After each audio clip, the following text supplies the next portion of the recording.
There's a moment, right between myth and memory, where a story stops being just a story.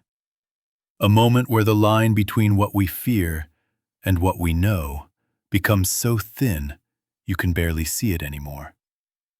And if you've lived long enough, you eventually realize something unsettling. Legends don't appear out of nowhere. Someone lived them first. Tonight, we're going deep into some of the most disturbing urban legends in American history.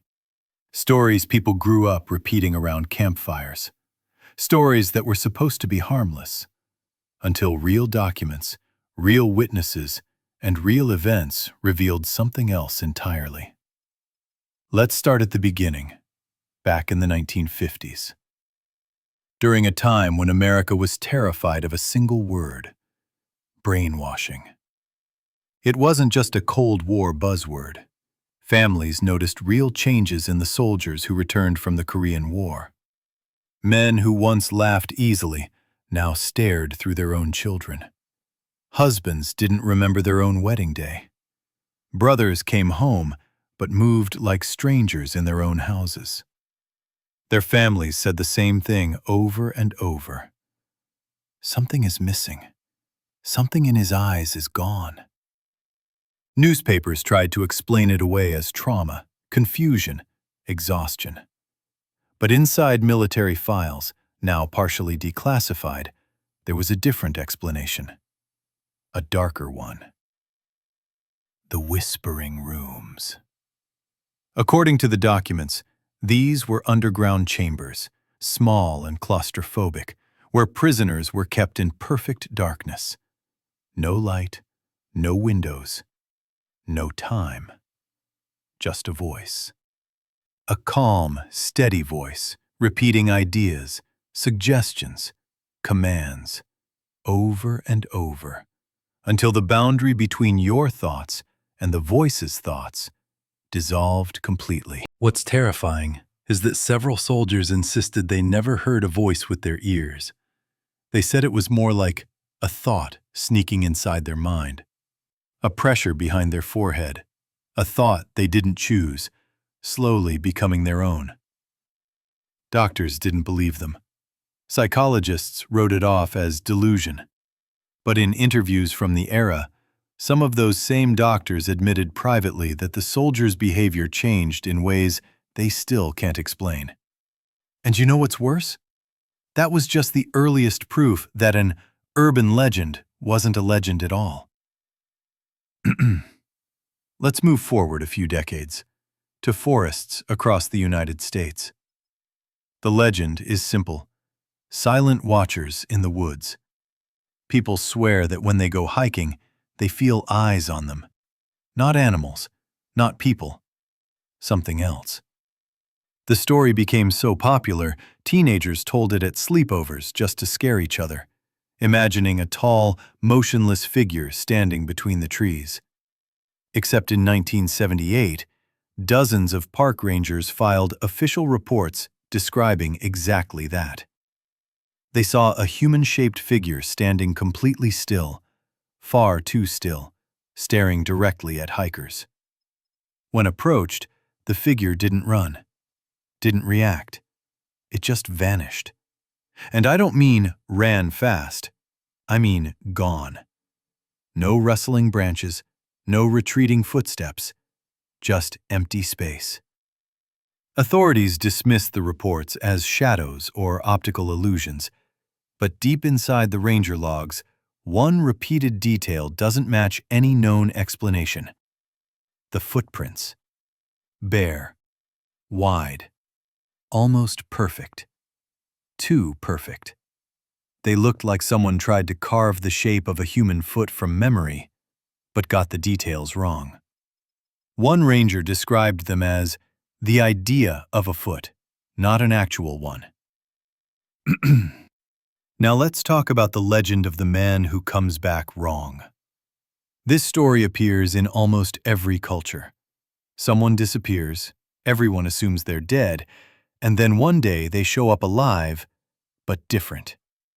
They look the same, sound the same, but the people who love them say something is off.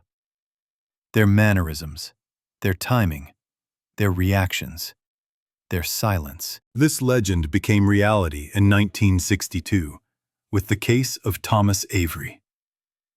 After being presumed dead in a factory explosion, Thomas was found wandering several counties away.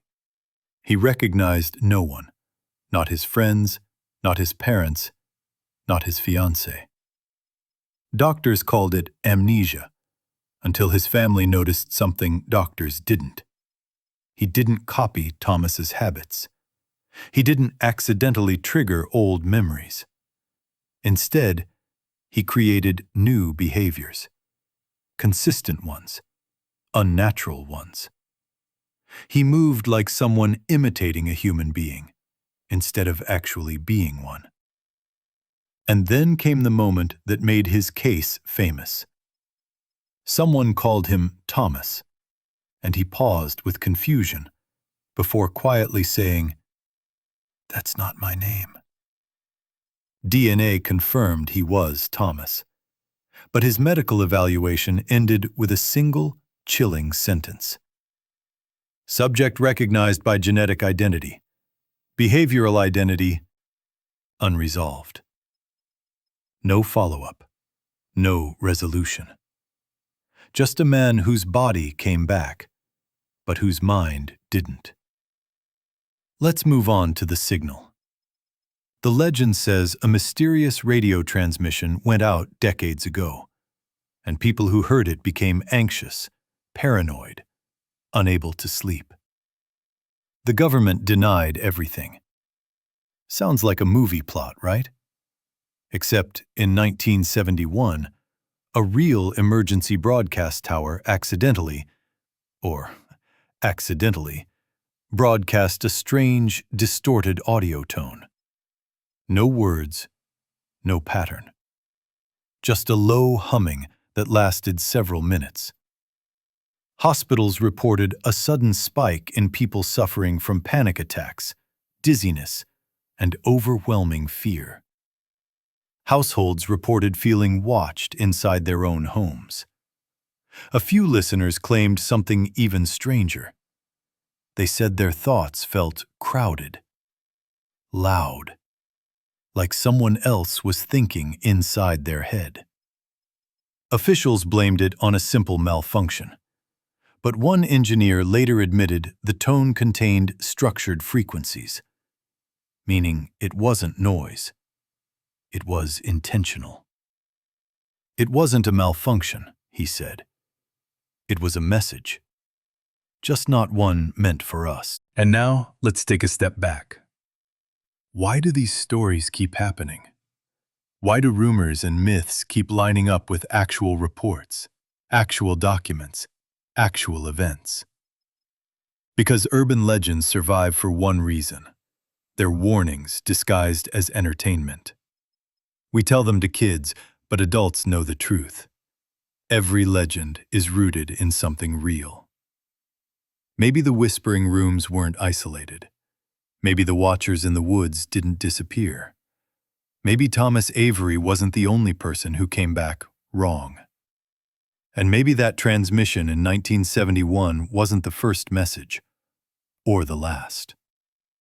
Across the years, across states, across generations, these stories form a pattern. A terrifying one. Stories of people losing themselves, people being watched, people being replaced, people receiving messages never meant for human ears. And every time someone tries to expose it, the explanation is always the same.